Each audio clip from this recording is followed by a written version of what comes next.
Welcome to Finance with Factor, Oops, apparently we're already recording, so here we go. a place you can come to laugh and learn from local experts who love to discuss everything related to the world of real estate. Weird passion. It's one that I actually share a little bit, so it makes me a weirdo with you. Each week, we'll cover a unique topic Let's talk about condos. to help you understand the mortgage industry, navigate the home buying process, and grow your business while maintaining a slice of sanity. Okay, fine. I've been confused by a lot of things over the past few years. Now that he's climbed safely atop his soapbox, here's your host, a senior loan officer with Movement Mortgage, Jason Factor.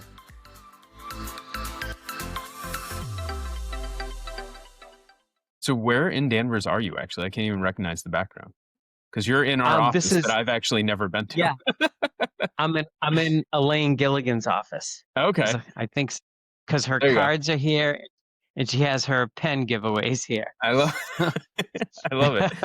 You probably spend But it more looks time pretty- in the Movement it looks Mortgage like an offices than I do. Yeah, it looks like an empty office though, because I don't think she comes here very. She lives in Melrose. Yeah, So I'm sure if she it's doesn't come anything here. like our office, I mean, I live in the South Shore. My office is in Burlington. I go in maybe 3 or 4 times a year. Yeah. Ryan Leahy's always here, so I see him a lot when I come in. Perfect.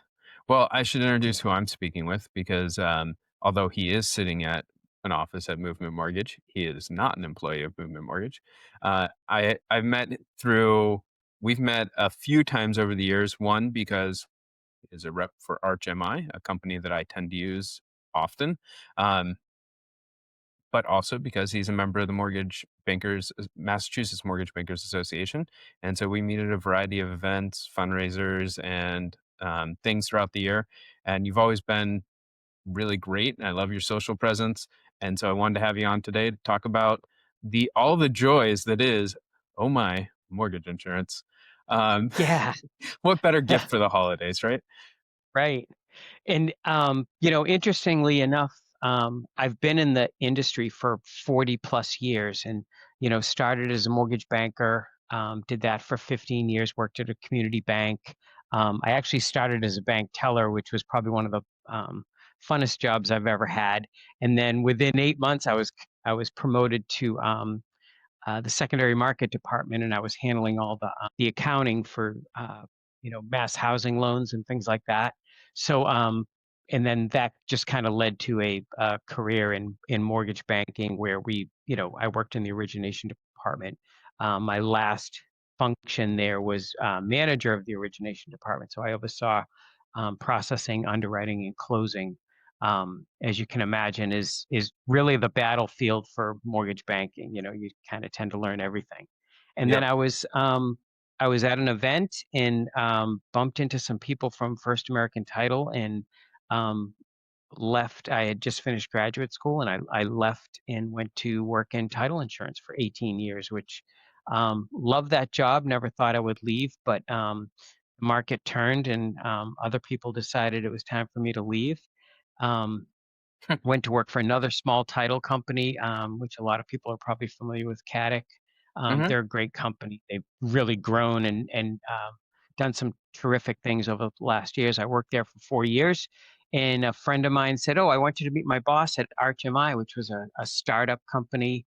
And I'm like, I don't want to sell MI, but I met the guy for coffee and just fell in love with the whole culture and the people that work there. And that was 12 years ago. I've been doing MI for 12 years and probably the best job I've had in mortgage banking. So it was a good move for me and I really enjoy it.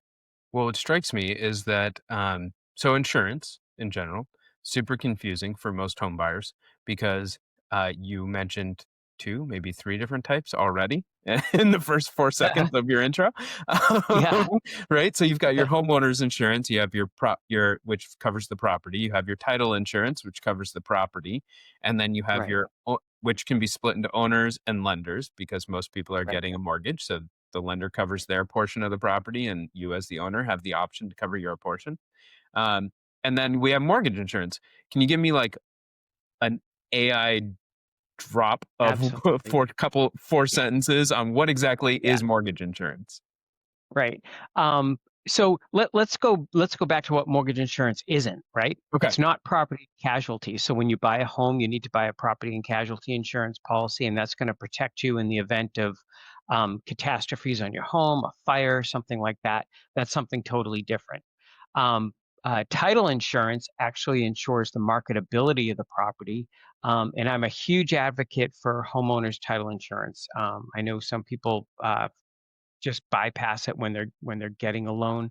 Um, I'm a huge advocate for owners title policies because a lot of lenders, a lot of homeowners don't realize that claims are being taken care of behind the scenes that they never hear about on an owner's title policy, and it I really see it all does. the time. You buy it once when you buy the home, you can refinance, your owner's policy stays in place. As you build equity in the property, your owner's policy increases with that. So I know we're not talking about title insurance today, but I'm an advocate for that. And then private mortgage insurance. Funny enough, a lot of people tend to groan when they hear private mortgage insurance. It's something that they try to avoid. Mm-hmm. And I know when I bought my home 36 years ago, my wife and I were scraping checking accounts and everything we could do to put 20% down to avoid paying private mortgage insurance. And I'll tell you, back then, private mortgage insurance was a lot more expensive than it is now because Yeah. we had rate cards. There was maybe 3 or 4 factors that went into the pricing of private mortgage insurance.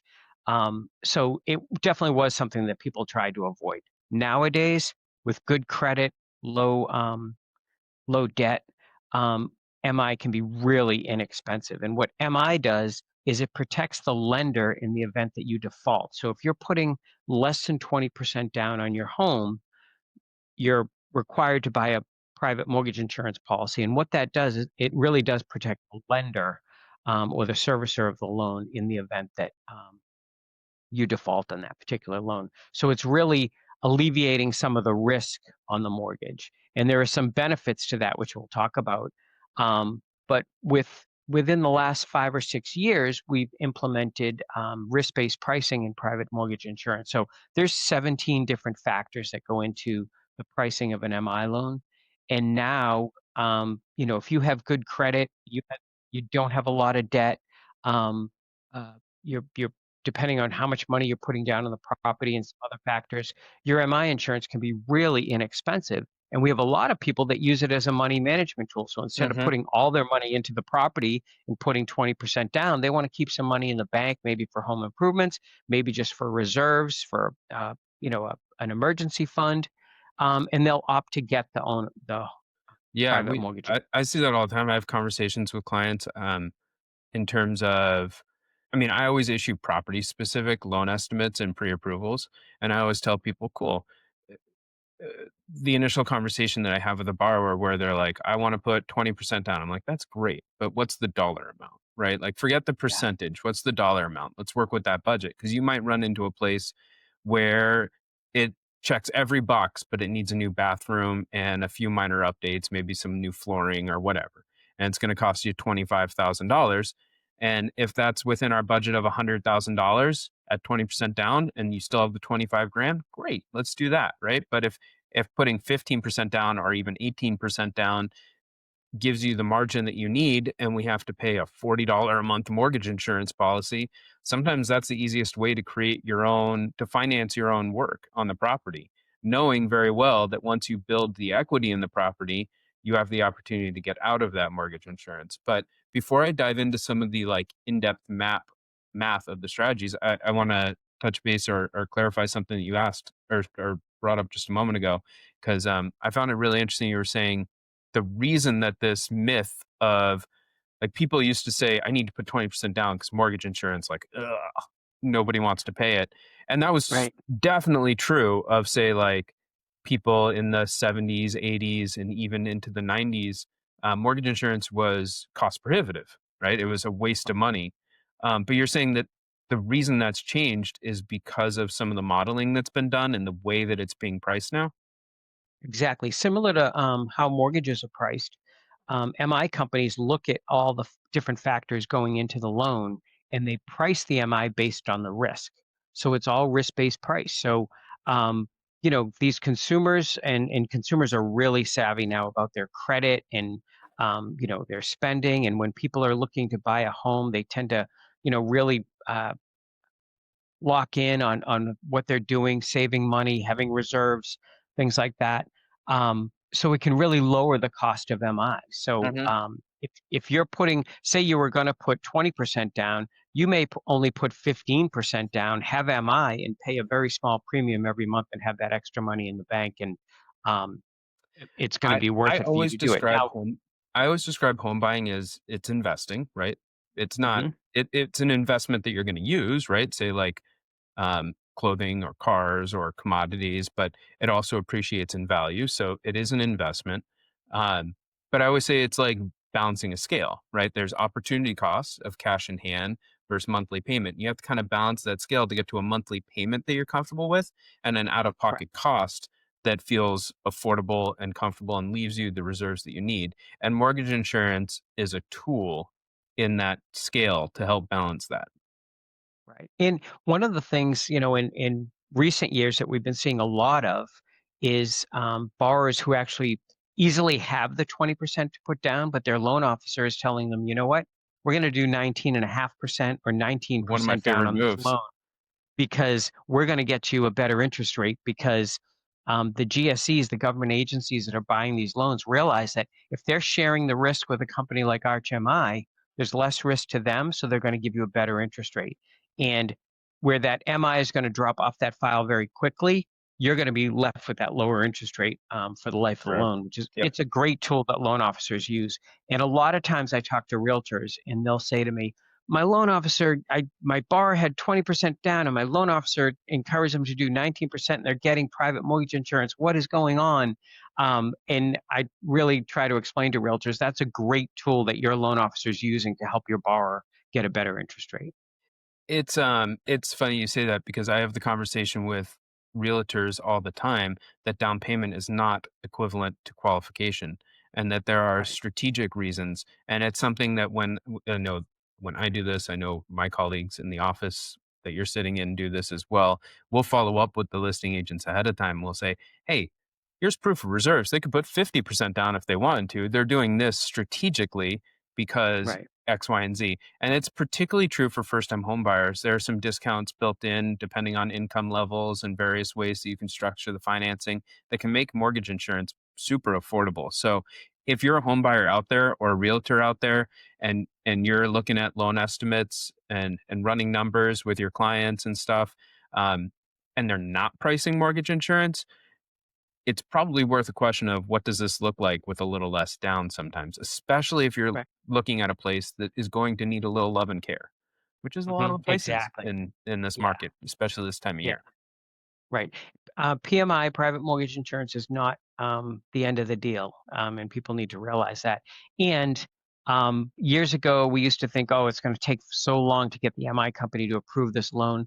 Now, everything's electronic, and we say our turn time for underwriting a loan file is 24 hours, but I can tell you, we do them You've three done to it four less for hours. me. Yeah, I had one the exactly. other day that was an emergency and it showed up Yeah, same day and I really yeah, appreciated it. The other yeah. thing that I would say is, I mean, I built my career on using leveraging MI creatively. So let's talk about the ways that you can pay MI and pay MI off.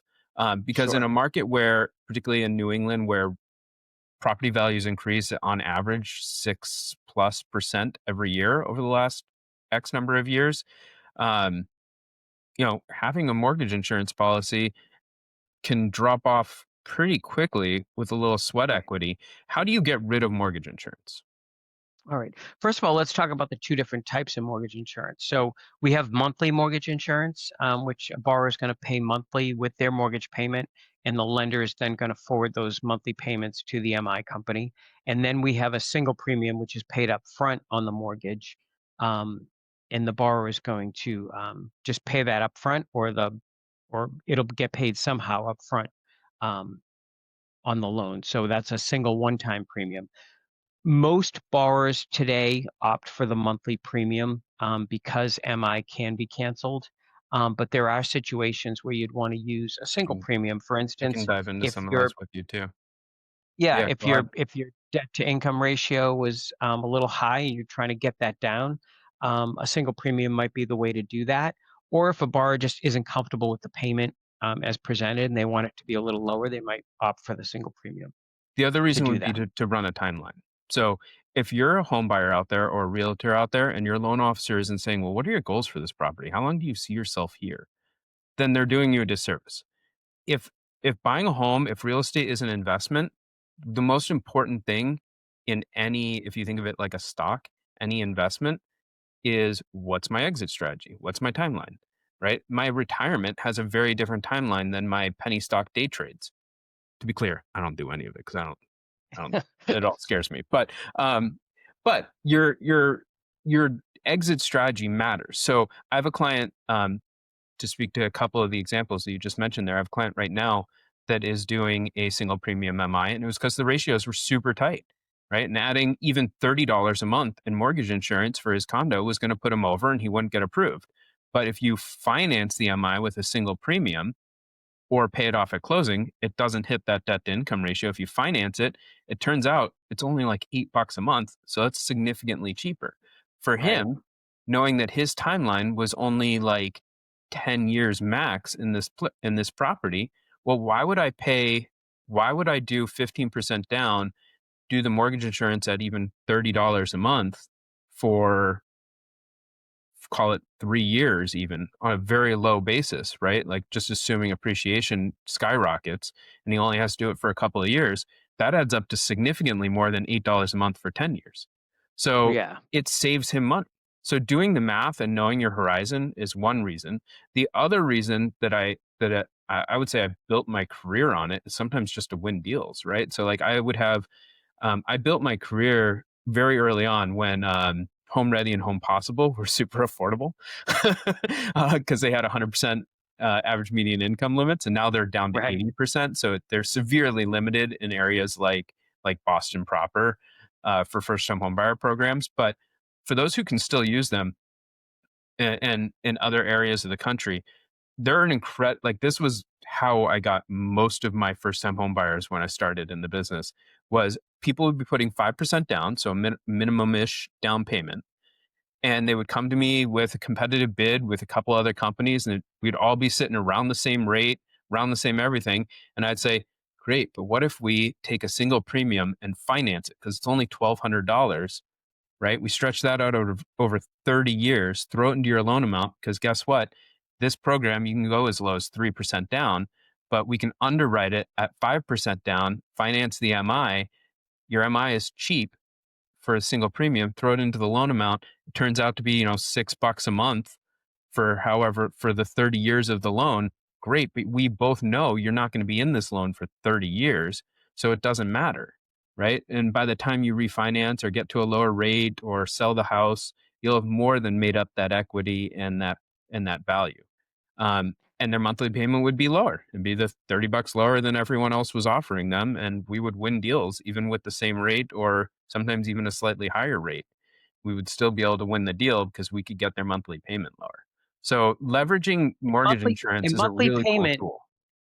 and monthly payment really is what's important to a home buyer, Should particularly be. a first time home It buyer. should be. You know, they're really looking at that what are they going to be facing on a monthly basis? And this is why I tell when I talk to realtors, have your borrowers, before you even show them that first house, have them sit down with a Jason Factor who understands all the different nuances of lending and get in there and make sure that your borrower understands how all these different programs work and these different options work. Because as a home buyer, you don't want to be figuring this out at the time of making an offer. You want to understand how all of this works up front. That's a great tool that you use in there, Jason, and so many people don't use it. It really is good. But you had asked about canceling MI, Yeah. So and let so let's talk about that, right? So you have the yeah, monthly premium, you have the single premium. We evaluate which one works better. The single premium, obviously you pay it off up front. So that's done. You've got mortgage insurance, it's gone forever. The right, monthly premium, you're paying until a certain point. right. How do you get to that certain point? What is that certain point? How do you get rid of it? Okay. So if it's a single family owner occupied property, which most properties are that are going to have MI, As soon as the borrower gets to an 80% equity position in that property, meaning they own 20% of the value of that property based on the original value of the property, they can go to their servicer and request that the MI be dropped. The servicer is then going to make a determination as to how they're going to determine what the property's worth, whether it's a new appraisal, whether it's a broker price opinion, whether they're going to use the old appraisal or the original appraisal on the property, which is in most cases is what's happening now because we've seen just so much appreciation that we're not really concerned about depreciation. They can apply to have that MI dropped. As soon as that loan amortizes, that same loan, if it amortizes to a 78% LTV loan to value, so they own 22% of the property based on the original value, the MI is automatically going to drop off that Correct. loan. The servicer has a system, their servicing system is going to tell them, the Smith loan is now at a 78% LTV. We're going to stop collecting MI premiums and stop remitting them to the MI company. The thing people need to know about, and it's super important to understand, the MI company isn't the one that's determining that the MI is going to leave the loan. It's the servicer of the loan that makes that determination. If that servicer is servicing a loan and the borrower is only at 10% MI and they call ArchMI and say, we want to drop the MI on this loan, we'll drop it. It's really up Yep. to the servicer based on the guidelines used. And then another misconception that is out there is people think you have to have the MI on the loan for 2 years. You don't. So on that situation where we had the loan with 19.5% down, that loan might amortize to 80% within 6 months of the loan. And if that's the case, that borrower can go to their servicer and say, I want to drop my MI now. There's no requirements to have the MI on the loan for 2 years. And this is why I made a note to myself during what you were just saying there. This is why I always say that your loan officer, just like a financial advisor, you check in with them regularly.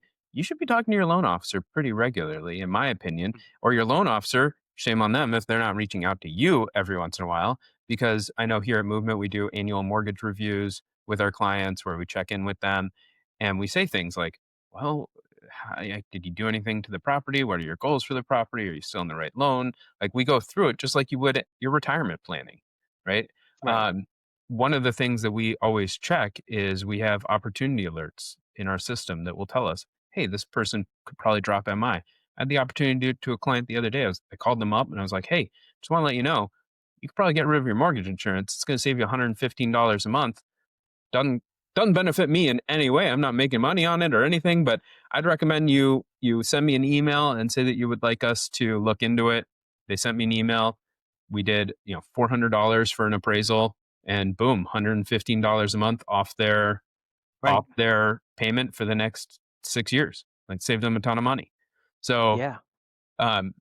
being in touch with your loan officer even after closing can really add value, particularly for the people that have lower down payments and down payment Right. options. Yeah. Um, Um, what are some of the other big misconceptions in terms of this fear of like, oh no, not MI, it's the worst thing that can well, happen? the biggest misconception is how people just still think it's very expensive. I do a lot of realtor roundtables with loan officers, and we talk about private mortgage insurance. And one of the fun parts of that is when we bring up RHMI's pricing engine and throw in some scenarios, and realtors really do see how inexpensive MI Mhm. insurance can be. Um, and I mean, and there are other situations where you can see how expensive MI insurance can be It as can be, well. If which is someone does, I will do the compliance caveat here of most companies will price with multiple mortgage insurance companies. You heard earlier that it's a risk assessment. Every company is going to have their own version of risk assessment. There are certain companies that discount for certain things more than others. You'll see, particularly Arch, I find is great when you have dual borrowers. The pricing gets a little discounted there versus some of the competitors. So there are certain times where I know, oh, I'm going to price this one with Arch and get a really good price.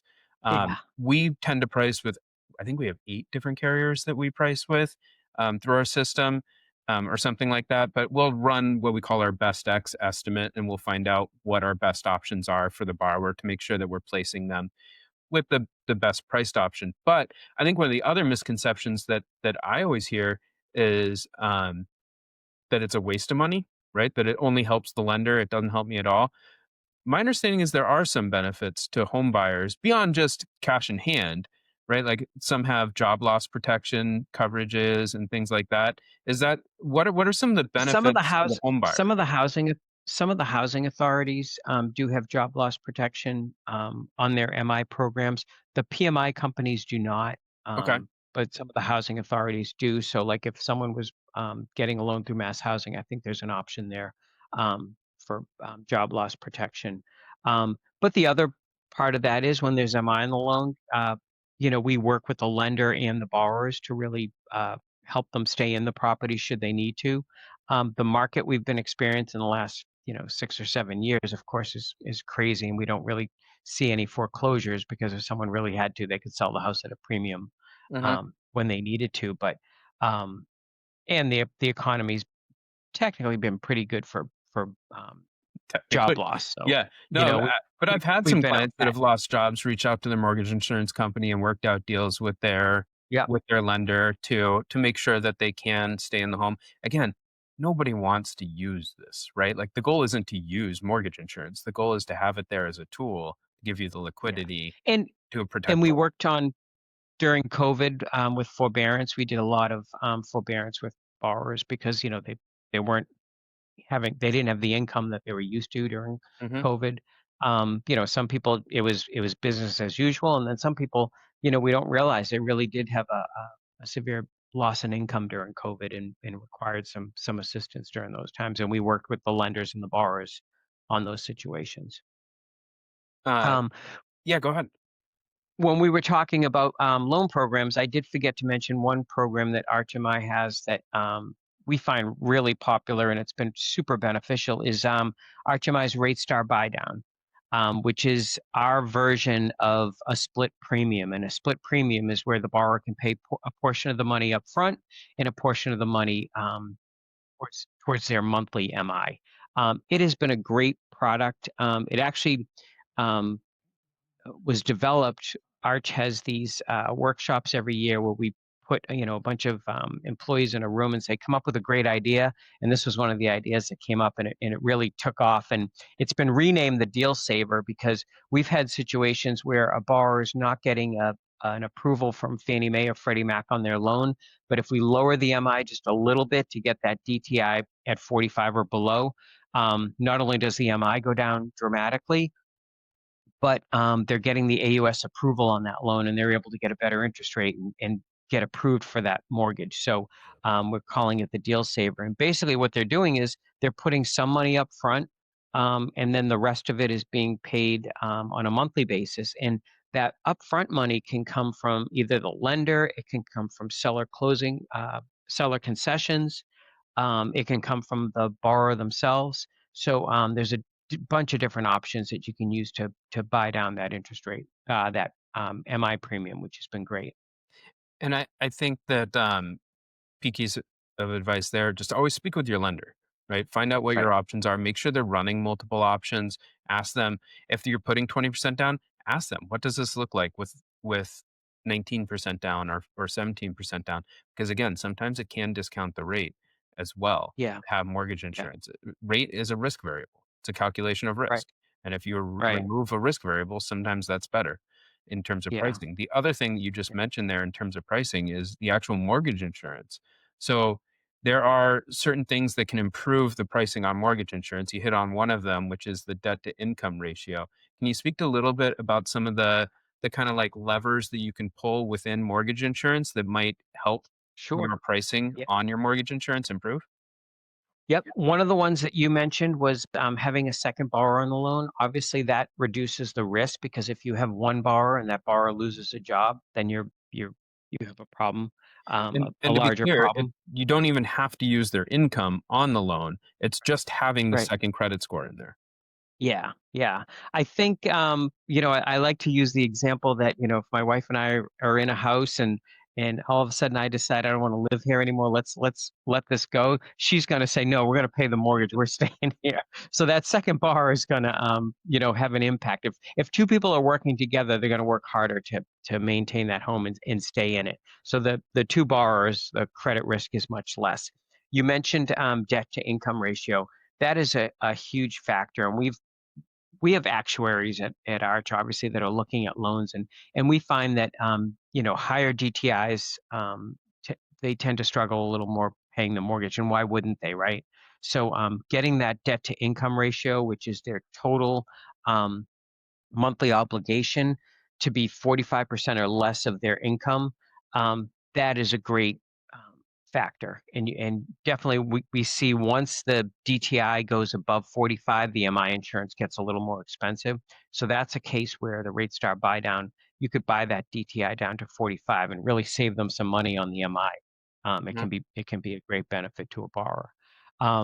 Credit is obviously a big factor. If people pay their bills, they're less risky. So maintain your credit if you're buying a home. Reserves are a factor that we do look at, but it doesn't factor into the pricing of the loan. But you want to look at how much they're putting down on the property. If someone's putting 3% down versus someone that's putting 10% down, there's a little more risk involved with those 3% borrowers. And again, like run multiple scenarios. I can't emphasize it Right. enough because saying, okay, well, what if we take this person's income out and now we qualify for a different program? Even the program itself can discount the mortgage insurance as well. And I want to give a caveat here. We are speaking about private mortgage insurance today. There are also different types of mortgage insurance. For example, a VA loan has its own structure. An FHA loan has its own structure of insurance of mortgage insurance. Um, those ones, mass housing has its own structure of mortgage insurance. Those are usually fixed percentages. Private mortgage insurance is what we're speaking about today, and those are going to be priced based on the company's risk tolerance, just like any other rate or program that we're discussing. Right. Um, And when you talked about loan program, that's also a factor. So if you have a loan that's going to adjust every year, obviously there's a little more risk there, and we're going to price that loan a little differently. Same thing with a borrower who's a W-2 employee versus someone that's self-employed. Someone that's self-employed is going to pay a little bit more for private mortgage insurance. So those are and, some of the other and first-time factors. home buyers, there are discounts for those as well, and some of the first-time home buyer programs carry additional discounts on top of that. Right. Yeah. You had mentioned Home Ready and Home Possible. Those are great programs. Um, and they do if someone's putting 5% down on the loan, they discount the coverage percentage on the loan, which can dramatically decrease the MI, which is great. Another reason why consumer really needs to talk to their loan officer before shopping for a home to find out what they qualified for. If someone is speaking with a loan officer, or if a loan officer is in need of some assistance on a particular file or creative strategy, what is a great way for them to reach out to their ART representative or to you individual? Um, if you go to our website, put in the location, you can go to find my account manager. There's a map. You just click on the state. It'll bring up whoever you need to contact.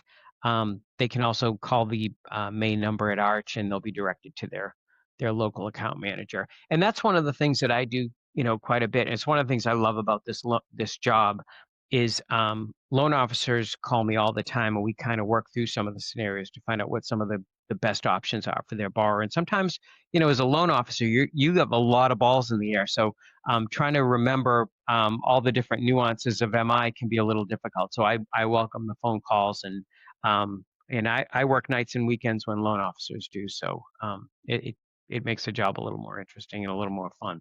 And I will say, again, I'm an avid Arch user.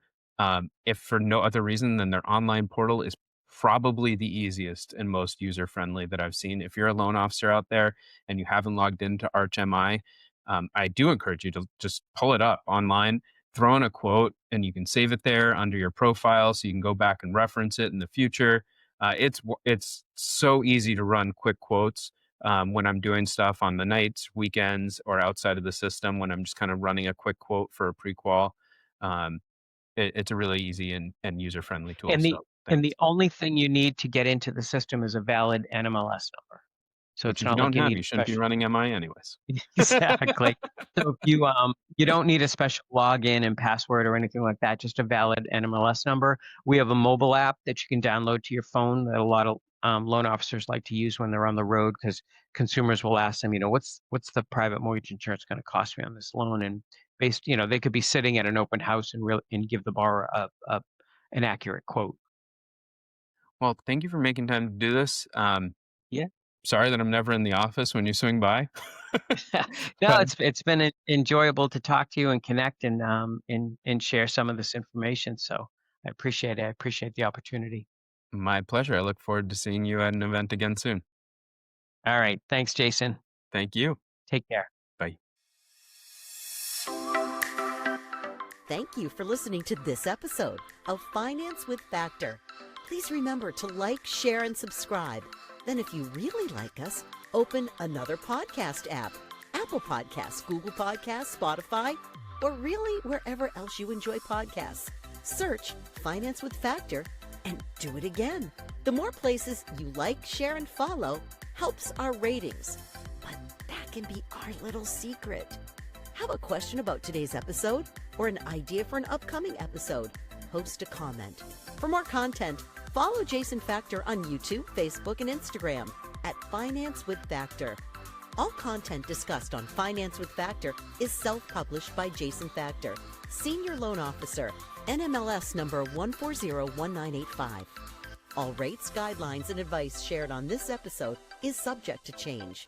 To contact Jason directly or for a full set of disclosures, visit his website at jasonfactor.com.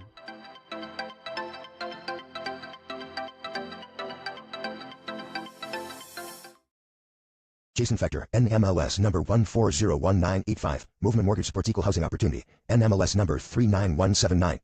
NMLS, consumeraccess.org.